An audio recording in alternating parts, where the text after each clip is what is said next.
عربوں کو ایک فائدہ یہ ہوا ہے کہ اب کوئی داڑھی مونڈا نہیں ہوتا ہے وہاں، پہلے بہت ہوتے تھے۔ ایک امام کعبہ سے ہم ملنے گئے۔ السلام علیکم ورحمۃ اللہ وبرکاتہ۔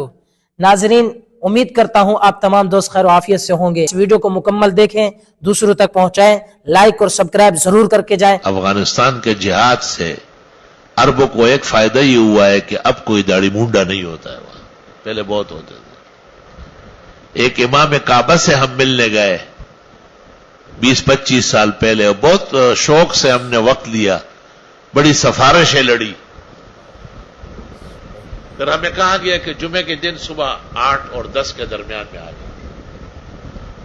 ہم 8:30-9 بجے کے قریب وہاں پہنچ گئے۔ انہوں نے دروازہ کھولا، ہو ہمیں ویلکم کیا، خوش آمدید کیا، اور اندر کہا تشریف لائی۔ سامنے ایک شیشہ لگا ہوا ہے بہت بڑا، اور اس کے سامنے کرسی پر ایک آدمی بیٹھا ہے۔ مرحبا بکم، کیف الاحوال، کیف الصحہ، عسى انشاءاللہ اتفرغ لکم بعدين نجلس ونستفید من سماحتکم المیمونہ۔ اور یہاں پورا صابن لگا ہوا ہے، کڑک کڑک کڑک کڑک۔ ہم نے سمجھا کوئی یہاں کا گھر کا کوئی وہ ہوگا، خانسامہ ہوگا یا اور کوئی ہوگا۔ اس نے اس دوران کہا کہ الیوم یوم الجمعہ عسى ان تأتی لی نوبہ وانا القی علیکم کلمہ فینبغی ان اتزین ادبا واحتراما للجمعہ۔ آج جمعے کا دن ہے، ہو سکتا ہے میرا نمبر آ جائے تو میں خوبصورت ہو جاؤں جمعے کے لیے۔ جمعے کا احترام یہ ہے کہ داڑھی صبح صبح منڈوا لیں۔ جمعے کی نماز میں منصور بھائی نے کہا وہی امام ہے، او کس کی رومال باندھا ہوا ہے، اور اوپر رومال ہو، جبہ ہو، یوں، اور اس طریقے سے آنسو سے رو رہا ہے خطبہ دے رہا ہے۔ کہا وہی امام ہے صبح جو ہم ملے۔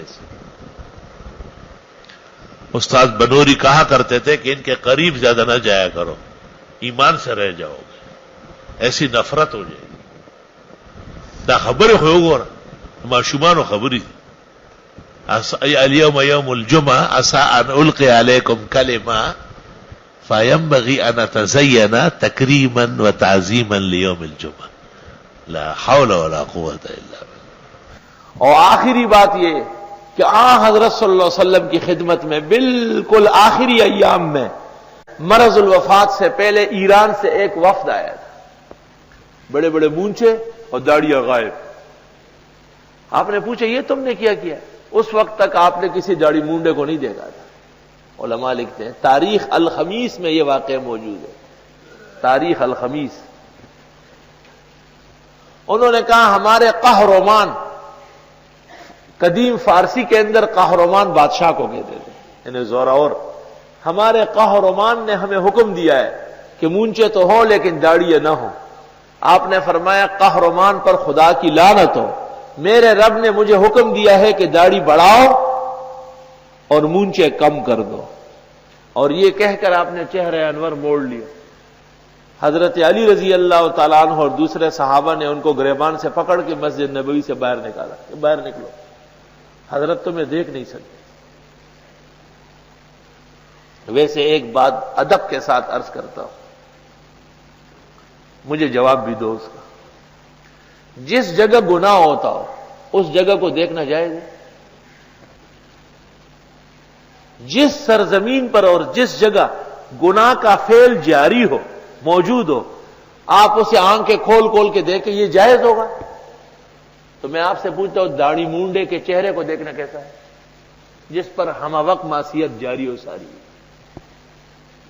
یہ باتیں میں اس لیے عرض کرتا ہوں تاکہ وہ ٹھنڈے دل سے سوچے اور وہ جائزہ لے کہ موت کی تو کوئی گھڑی معلوم نہیں ہے، خدا تعالی کی طرف سے کہیں ایسا مقدر نہ ہو کہ یہ داڑھی منڈا کے گھر سے نکلا اور راستے میں مرا۔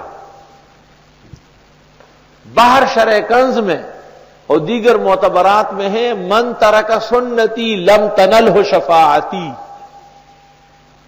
جس نے قصدن میری سنت ترک کر لی میری شفاعت کا مستحق نہیں ہے، وہ شفاعت کا مستحق نہیں ہے۔ اور باتیں تو چھوڑے آپ۔ اس لیے ہماری دعا ہے اور ان کے لیے بھی یہ تعلیم ہے کہ وہ اللہ سے دعا ضرور کر لیں کفر چھوٹتا ہے، شرک چھوٹتا ہے، بدعت چھوٹتی ہے، سارے گناہ چھوٹ جاتے ہیں، یہ بھی چھوٹ جائے گا، ایمان میں قوت آ جائے گی انشاءاللہ تعالی۔ تفسیر کشاف میں الرجال جو عورتوں پر سلطنت کرے، عورتوں کو زیر اثر رکھے، وہ لوگ ہوں گے جن کے سر پر پگڑی ہو، چہرے پر داڑھی ہو۔ چنانچہ ہم دیکھتے ہیں کہ داڑھی اور پگڑی والا جیسے بھی ایک گھر میں شیر ہوتا ہے، اور داڑھی مونڈے وغیرہ جو ہے نا وہ گھر کے اندر بھی بیگم کے بیگم ہوتے ہیں، روب میں آتے ہیں، ڈرتے ہیں۔ قدرتی طور پر خواتین ان سے ڈرتی نہیں۔ ایک بہت بڑا فوجی افسر تھا، ہم اس کے مہمان تھے، اس کے دفتر میں بیٹھے تھے، گپ شپ لگ رہی تھی، اچانک ایک فون آیا تو کہنے لگا کہ میری خواہش تھی کہ بہت دیر تک گپ شپ لگائے، لیکن ایک ایسا فون آیا جو میرے نزدیک خدا کے برابر ہے۔ ہم حیران ہوئے کہ بھئی کون صدر پاکستان کا آیا، آرمی چیف؟ تو کہا بیوی کا۔ میں نے کہا یہ کیوں کہا؟ آپ نے تو یہی سنا ہے۔ میں نے ساتھیوں کو کہا دیکھو یہ کراچی ڈویژن کا سب سے بڑا افسر ہے، یہ یہاں پر مقرر ہے، اس کی باتیں تو دیکھو، سڑے ہوئے پکی روٹی پڑھنے والا اور شروع تو صلاۃ و ادنا درجے کا جو اسٹوڈنٹ ہوتا ہے اس کی عقل بھی ایسی ماری نہیں گئی ہوتی۔ میں نے کہا یہ غلط ہے، فضول بات ہے۔ افسوس ہے اس ملک پر جس کے آپ بڑے۔ تو اس کا یہ مطلب نہیں کہ ہم حقوق النسواں سے بے خبر ہے، ہر ایک کو اپنے محل میں رکھنا ضروری ہے۔ یہ اگر عورت کہے کہ میرے خاوند نے فون کیا ہے بہت ضروری ہے، ٹھیک ہے، لیکن مرد کو نہیں مناسب کہ وہ کہے کہ جی میری بیوی ہے اور وہ ایسی ہے، وہ ٹھیک ہے، آپ کو بہت پسند ہے، آپ کے لیے بہت اچھی ہے، لیکن پراپیگنڈے کی کیا ضرورت ہے؟ یہاں ہمارے نمازیوں میں ایک نوجوان تھا، آج سے 20-25 سال پہلے، جب میں نے بتایا کہ داڑھی موڑنا گناہ ہے تو وہ کھڑا ہو گیا، اس نے کہا گناہ ہے؟ یہ تو آپ لوگ نہیں بتاتے، ہم تو سمجھتے تھے کہ بس جو رکھے بہت اچھا، جو نہیں رکھے اور اچھا۔